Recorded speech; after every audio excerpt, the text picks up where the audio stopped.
Hi guys! Welcome back to my channel. Again, my name is Jap. Kumusta po kayong lahat? Okay, so yan guys, maraming salamat po sa walang sawang pagsubaybay sa ating pong daily love reading. And kung ikaw ay bago pa lang sa ating channel, mag-subscribe na po kayo. Then i-click mo na rin yung ating notification bell para lagi kang updated sa ating mga bagong upload. So yan guys, sa mga interesado pala sa ating private reading, nasa description box below yung link ng aking Facebook. I-message nyo na lang ako guys, okay? So tignan natin. Kanino bang love reading itong masasagap natin ngayon? Okay, kanino bang love reading to Spirit? So guys, meron tayong passion. Wow, allow your heart and soul to sing with joy. So nakikita ko guys, maaaring matagpuan mo na yung tamang tao para sa inyo. Yung taong passionate, nandun sa point na, ayan, no, kaya kanyang lambingin, ibigay yung pangangailangan mong lambing, no? Kahit sino naman gusto ng ganon. Pero may iba naman kasi guys, na pag sweet yung partner nila, sila naman yung cold. So, pag sweet na, ano mo yun, pag cold ka naman, cold naman yung partner mo, ikaw naman yung nagiging sweet. Ganon eh, hindi talaga guys pinagtatagpo. Parang sa math lang yan. Positive plus positive equals negative. So dapat positive and negative lang para, alam niyo na, positive pa. So, ayan. Tignan natin guys, ha. Ayan, no, pay attention to the red flags. May pag-aalinlangan yung iba sa inyo. Titignan natin.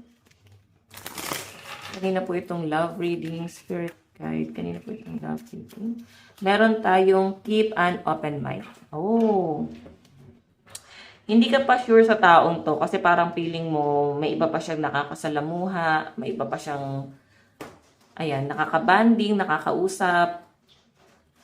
Ayan.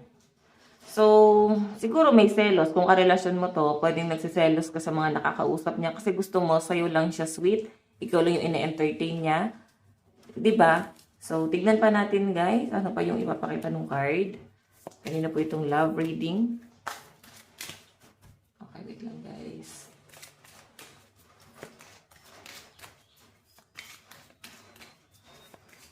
Kanina po itong love reading. Meron tayong this could be the one. You've already met the romantic partner you seek. Diba? Nakita mo na talaga yung tamang tao para sa inyo. So, hindi mo na para pagdudahan pa. Ayan. Siguro meron kasing involved sa'yo na past person na grabe yung trauma ginawa sa'yo na to or pwedeng maraming dumaan sa buhay mo na parang piling mo sinaktan ka lang, pinaglaruan ka lang. So, nahihirapan ka na mag-entertain ng bago. Okay? Kasi sa mga na-experience mo, sa mga excess mo. Okay? So, iba sa inyo guys, natatakot ka na yung pagiging sweet niya is, alam mo yon, tapatan mo rin. Baka kasi bigla siya magbago. Yun yung nakikita ko. So, medyo nagiging limitado ka. Nagsaset ka ng boundary sa connection yung dalawa. Pero sinasabi dyan guys, possible na ito na si the one. Ito na yung tamang tao para sa inyo. Okay? Yung nakakausap mo ngayon na bago, or pwedeng karelasyon mo na. Hindi mo na para pagdudahan pa. Feeling ko naman mukhang seryoso sa inyo. Okay. So guys, meron tayong, release your ex. Kalimutan mo na yung ex mo para makapag-move forward ka na, para tuluyan ka ng mag-heal. Okay, ayan.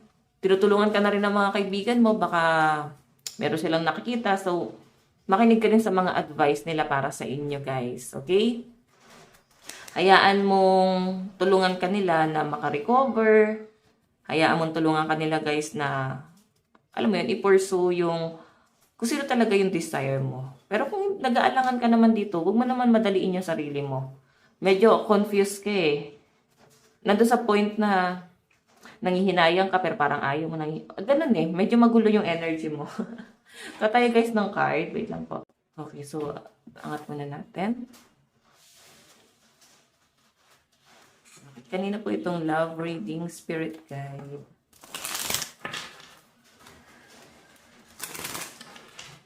Kanina po itong love reading.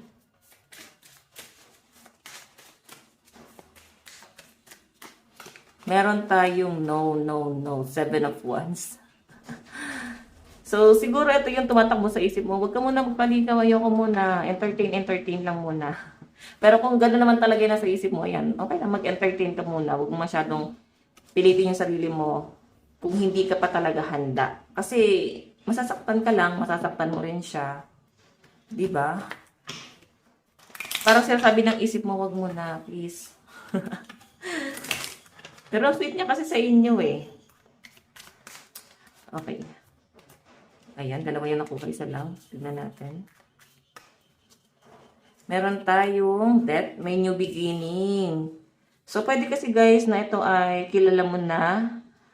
Pwede naman guys na parang kababata mo, mabibigyan na ng second chance, no? Like puppy love or someone na nang-ghost pala sa'yo dati. Tapos ngayon babalik sa inyo kasi gusto ka ng panindigan. Pwede ganon. Gusto na niyang panindigan yung feelings na hindi na ipaglaban before. So may new beginning guys eh. Pero ito, maraming nagsasabi siguro na pwedeng ikaw yung, pwedeng sa isip mo or pwedeng ibang tao nagsasabi na wag na, red flag na yan. Iniwan ka nga niya eh. Pwedeng iwan ka ulit. Ganon. Tignan natin, meron tayong The Chariot. Okay. So, may nakikita akong travel sa inyo, guys. Mukhang magta-travel ka or magta-travel yung person mo. Malay-layo ah. Mapunta ka ng probinsya or sa Manila. Metro Manila. Meron tayong The Emperor. Chubby siguro itong person na to. Kasi kung nag-aalangan ka kasi medyo chubby siya. Pero hindi ka magugutom kasi mahilig ata itong mag-trip. Okay, hindi kanya para obligahin sa mga bayarin. Lalo na pag lalabas kayo. Ganun yung nakikita ko dyan, guys. Okay? So, malakas ang energy ng Aries, Leo, Sagittarius po dito. Tignan natin, guys, dun sa energy. Okay.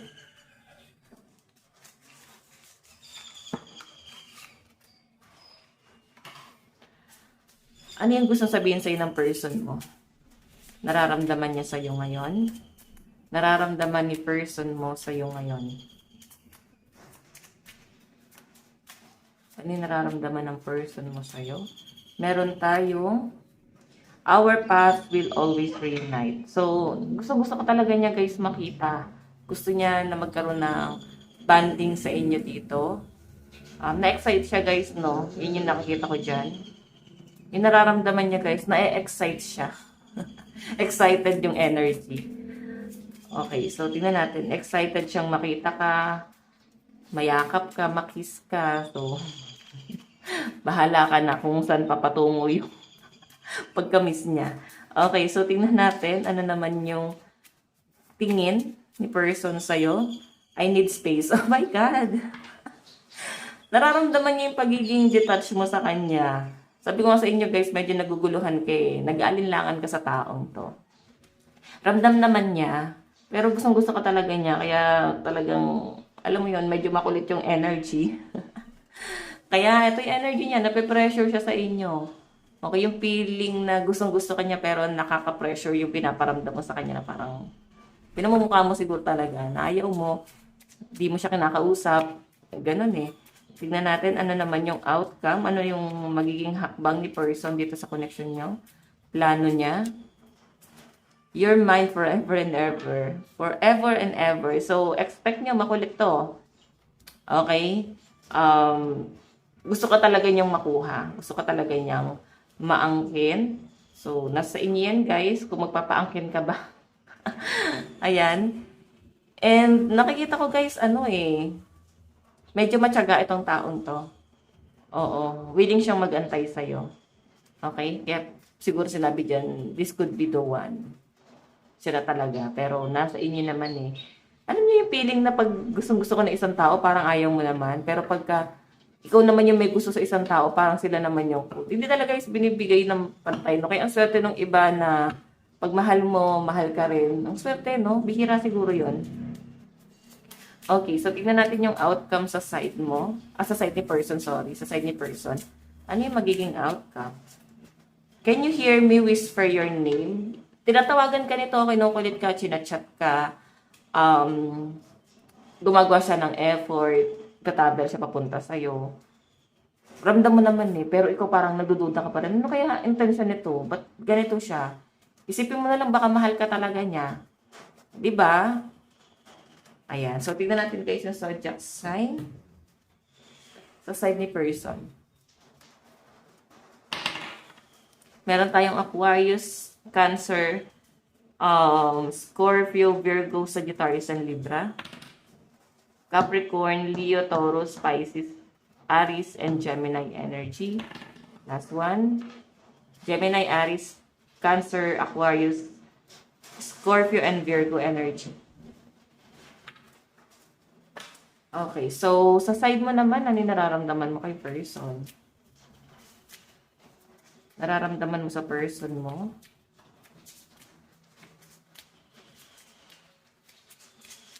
Meron tayong I need space. Ayan. Bakit ganon? Pero siguro naman talaga may mga ganong klase ng tao na hindi naman natin guys mapipilit eh. Kung ayaw talaga, ayaw talaga. Ramdam mo naman na mahal ka na tong tao. Pwede ka relasyon mo siya pero gusto mo na ng space. Pwede naman nanliligaw sa inyo pero ayaw mo siyang, if ayaw mo talaga, may pag-aalinlangan. So kung pilitin yung sarili mo, kung nag-aalinlangan ka rito. Or siguro may mga negative kasi, may mga conflict kasi tong taong to. And I think yun yung parang pinagbabasihan mo, no? Yun yung basis mo kung ba't parang nag-aalinlangan ka. Okay? Ay, nagsayaw yung kamay eh, no? Ba't nag-aalinlangan ka rito? Okay, tingnan natin ano yung tingin mo sa person mo. Tingin mo kay person. Meron tayong, I want to fall asleep next to you. So, ramdam mo eh. Baka naisip mo, ay wait lang, baka gusto lang ako makuha. Baka after nun, biglaan na lang siyang mawala. So, naisip mo ganon. Baka, alam mo yun, baka gusto ka lang tikman, tapos baka, alam mo yun, kaya gusto niya mag-travel. Ramdam mo yung pagiging clingy ng taong to and sobrang kakaiba yung pagiging clingy niya sa inyo. Ayan. Gusto ka niya, yun yung ramdam mo eh, na parang gusto ka niyang makatabi. Baka inaaya ka, no? Mag-hotel or mag-travel. May hotel naman sa travel, di ba? Yung mga outing. Ayan, gusto niya guys mag-unwind kayo. Okay, so tignan pa natin ano yung magiging plano mo sa connection yung dalawa. Meron tayong I wish you were mine. Gusto mo naman siya pero may ugali kasi siya na nag-aalinlangan kay. Yun. Tignan natin kung ano naman ang okay. Tignan natin ano naman ang magiging outcome sa side mo. I love you so much. Diba? Nahuhulog ka na rin sa taong to pero may nagpipigil sa'yo. Meron kang malalim na dahilan kung bakit hindi mo siya pwedeng i-pursue. Pwedeng masyadong komplikado yung sitwasyon, pwedeng may ibang involved, pwedeng magkaka-connect lang kayo. So, nandun sa point na ayaw mo ng issue. Ayan, pero nahuhulog ka sa taong to. Okay? Tignan natin ha. Saan papunta tong relasyon na to? Okay. Saan papunta to? Wait lang guys ha. Ang ingay ng sound trip ng kapitbahay. Ayun na naman sila. Okay, tignan natin. Kanina po ito. Ay, nakalimutan ko yung zodiac sign sa side po. Meron tayong Scorpio, Virgo, Sagittarius, Libra, Capricorn, and Leo. Taurus, Leo, Aries, Capricorn, Sagittarius, and Virgo. Okay, Sagittarius, Capricorn, Libra, Leo, Taurus, Pisces, Energy, Scorpio. 3 cards. Sana pa to? Sana po ito papunta? Nautan pa. Sana papunta tong connection nyo ni person. 10 of Cups, bonfire. Kung may get together kayo kasama yung mga circle of friends nyo. Iba naman sa inyo guys, pwedeng naging shota na to ng tropa mo. Kaya medyo komplikado. Tignan natin, meron tayo The Hermit. Okay, may nakakita ako dito guys, celebration. Tapos parang na-invite ka. Yung nga lang medyo nag-aalinlangan ka. Meron tayong 12 Cups. Ayan, may nakikita ko dyan guys, ano. Parang gusto niyang magkaroon kayo ng me time. Kayong dalawa lang, walang nakakaalam. Parang secret, no? Parang tinatago to. Anong ganap dito, guys? Parang tinatago tong relasyon to. Tignan natin guys, ano yung message ni person sa'yo.